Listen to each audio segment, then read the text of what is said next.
শুরু হলো নির্মাণ শিল্প বিষয়ক 3 দিনের আন্তর্জাতিক প্রদর্শনী। রাজধানীর international convention city বসুন্ধরায় সেমস global USA এর আয়োজনে গতকাল এই প্রদর্শনী শুরু হয়। এতে দেশের আবাসন খাতের অন্যতম প্রতিষ্ঠান মডার্ন গ্রিন সিটিও অংশ নিয়েছে। মেলায় গ্রাহকদের জন্য বিশেষ ছাড় রেখেছে মডার্ন সিটি। এবারের প্রদর্শনীতে আবাসন, সোলার পাওয়ার ও লাইটিং খাতের দেশি বিদেশি উদ্যোক্তারা অংশ নিয়েছেন। প্রদর্শনীর 3 নম্বর হলের 41 ও 42 নম্বর স্টলে মডার্ন গ্রিন সিটি গ্রাহকদের জন্য প্লট, ফ্ল্যাট ও সংশ্লিষ্ট বিনিয়োগে রেখেছে বিশেষ ছাড়।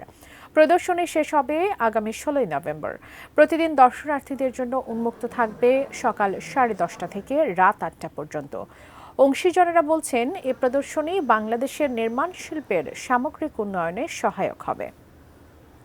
আমাদের একটি ইন্টারন্যাশনাল এক্সিবিশন, এখানে অলমোস্ট 500টি বুথ রয়েছেন, 195টি কোম্পানি এবং বিভিন্ন দেশ থেকে বিভিন্ন